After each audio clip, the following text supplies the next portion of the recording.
Hey, good morning out there in the old YouTube Vinyl Village Garage world. This is the episode here of the old Pontiac G5. Bought this from the neighbor here. Paid a whole $1,000 for this beast here. Been sitting for 7 years, hasn't moved, hasn't started. Hasn't moved the entire time I've lived here in the old neighborhood. So I talked him into selling it to me, but it has some problems. And if you haven't seen that video here, check it out here. We'll go to that one first. But the idea what we're going to do with this car is we're going to try to revive this thing. It was sitting. It has a lot of potential, but it has its problems too. And the goal is to get this thing back to roadworthy, daily driver, good quality for under $2,000. Now, if you catch that just right, I've already spent $1,000 buying the car that, by the way, doesn't shift, radiator's leaking, brakes are junk, tires are junk, plus whatever else that I find wrong with that, I actually get to drive it. But I want to drag you guys along on the journey, see if we can get this thing back on the road for under $2K and make it happen. But I'll make a list of all things we need to do. We'll start plucking away at the top and see if we can make this thing happen. Well, I guess we'll get started. We're going to call this one the G5 Revive. I know these names don't get any better, but end result, when dug it out over there, we learned the transmission does not shift. So the number one priority is get the transmission to shift. So then we also have a radiator leaking. And after the test drive, we determined the tires are just basically square on the car. They don't ride good at all. And then we have a loud clunk noise from the left front. I'm going to suspect lower control arm bushings. Notorious problem, these cars pulled right through. So we got suspension noise. And then we've got a $2,000 budget. Problem is, the cars already cost us $1,000. Now the transmission, I'm gonna go off some guessing here. I'm hoping it's just a vehicle speed sensor. They're about $30. So I'm gonna put that over here right now. Radiator, the old friends at Amazon, they can ship me a radiator. They're about $80 for a radiator. And then the suspension noise, if it is that control arm, again, Amazon's gonna come through. They're about $50 for a control arm. Tires, I'll probably go to old Walmart, let them take care of those for me, because I don't do tires here in the garage. I don't have a tire changer, nor do I want to do that. But let's put a budget of $350 for tires.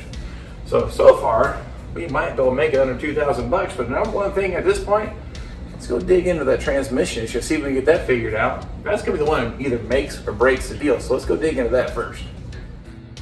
Well, if you haven't figured out by now, Vinyl Village Garage is the DIY channel. Do things yourself at home on the cheap without spending too much money or going off the deep end buying expensive tools to figure this stuff out.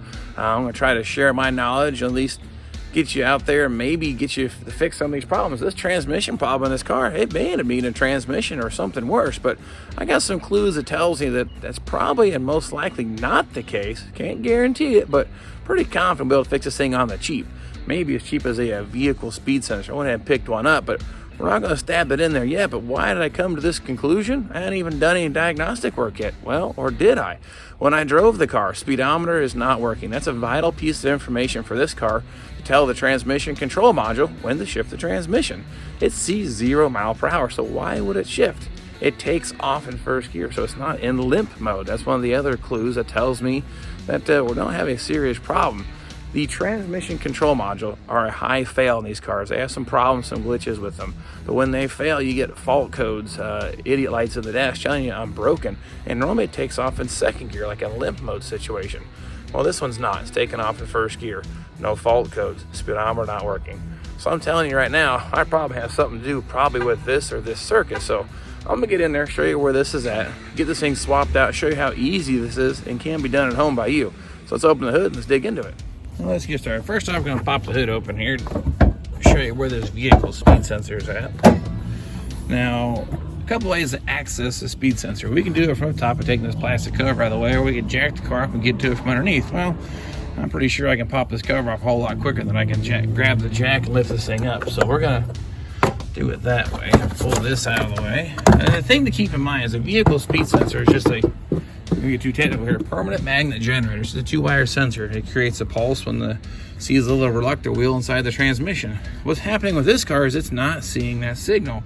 So here's the problem with that I want to do is I want to either swap out that sensor, or we probably should inspect the wiring before we actually go too far away or get too carried away, because I'm looking at it here, the plastic wrap here is just crumbling away on this thing. So this thing's got some deterioration problems. And then these purple and yellow wires, ones that go down to the speed sensor. If you look down here, there's a bolt coming into the transmission. My fingertips touch it, it's kind of ways down there, but that's the wiring. It should be tied up to these looms here. So it may be worth inspecting the wiring on this car too while we got the thing unplugged and swapped out, because that's not looking too promising. But first off, I'm gonna try to get down here to unplug it, and then we can pull the wiring up here, and then remove this bolt, and then you can pull the sensor out of the transaxle and get it replaced. But what are the odds of that? Now, that or maybe before I mess with the sensor, I might just go ahead and fix the wiring, because this is definitely going to be a loss of signal. Looks like the thing got crushed or crimped or pinched somewhere once in its life. So I'm still going to show you how to change out the sensor, because the odds of the wiring being broken every time probably about slim to none. But way down here, that is the sensor you're looking at right there. Remove that one bolt there, you see, pop the sensor out, reinstall it. But in my case, I think we're just going to fix the wiring. So let me go grab some repair bits for that, and I'll be right back. Okay, we're back out here. I found some vice grips there. Vice grip brand, you call those wire stripper crimpers, and a couple of these weather pack butt connectors or butt splices. We're gonna go ahead and patch these two wires up first. Go for a drive, and I'm almost gonna say at 100% confidence it should take care of our problem. But let me get these two wires patched up. There we go. Wires are fixed up. I'll get the heat shrink gun out here in a bit. I'll shrink wrap those down to keep the water out. But for the time being, this will work for. Let's go for a drive and see if it fixes it first. And if it does, I can take this back and put $30 back into the budget to get this thing done for under 2,000 bucks. That plugs back in, and arm was a little longer, it would help. All right, well, that's plugged in. I'll have to zip tie this wiring up so it doesn't bounce around, because I can see that breaking again. That might be part of the problem. All the plastic's a little brittle and deteriorated. This thing may have just been bounced around and finally just broke. Hard to say, but we're going to tie that up when we're done. But we'll go for a drive first, make sure it fixes it. I'll leave the cover off, just put that on. Now the unfortunate part is she's still frozen. I'm gonna have to scrape the window, because there's no antifreeze in this car either, because we have a radiator leak. So I'm gonna have to scrape the window before I can go for a drive. I think my favorite window scraper is just grab a credit card.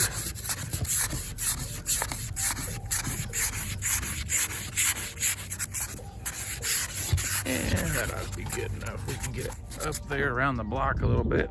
See if this thing's gonna shift. Gross. Okay. Now again, we shouldn't have any check engine light, no weird lights. The only thing this time now, hopefully we'll see that speedometer actually start to respond and do something.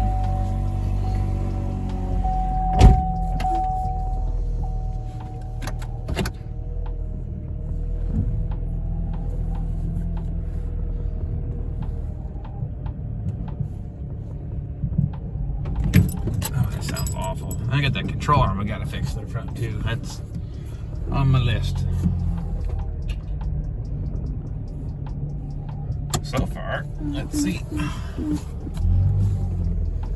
I see a speedometer moving. I'm off of 0 now. And I had a 1-2 shift also. So I'm going to tell you right now that besides the tires that are still knocking my teeth out while we're going for a ride, that we're making some great progress here. Turn around, head back to the garage. Hey, so there you have it. Transmission fix for basically nothing. A couple of butt splices and about 15 minutes of time, the ice hasn't melted off the car, and we got this thing going again. The idea of YouTube is, sharing some knowledge, sharing some experiences. So I've learned a lot of the stuff from watching some other YouTube videos, how this stuff works, but there's good information out there and bad information, but it's kind of hard to sort out sometimes. But I'm going to try to only share with you what I have experienced, what I can promise you is as true or as accurate as possible. So I guess with that said, I'm not going to tell you something that I haven't proven, or I'm going to show you that it works before I put it on the old interweb here for you to check it out. Like in this car here, I wasn't expecting some broken wires, but I'll take an easy victory. We don't get those too often, but a lot of the times the problems aren't that complicated. We overthink, we start throwing parts at it. Like I said, I started looking at the problem on this car. Transmission control module was the failure. I was like, man, I've got to buy one of those. That's a whole another nightmare. But doing a little more research, well, if that was the problem, I would have had all those lights on the dash. I would have had some other issues with the car. I didn't. So that's why I came back to the vehicle speed sensor, which now I get taken back and get $30 back. So again, it's another victory here for us here on the $2,000 budget bill to get this thing back on the road. So if you want to see this thing the rest of the way through, see if we can get it done for under $2,000, hit the subscribe and the like button. And of course, I'm going to keep doing little videos like this just the same, plus the old Firebirds too, because I can't get enough of those. But something like this comes along, I can't pass it up because, well, it's a Pontiac, so I might be a little partial to getting that thing back on the road. But nonetheless, I'm going to get back to it here. Please subscribe, hit the like button, share with your friends, and I'll keep putting these videos out there. As long as you keep watching and tell me what you want to see, I'll keep making it happen.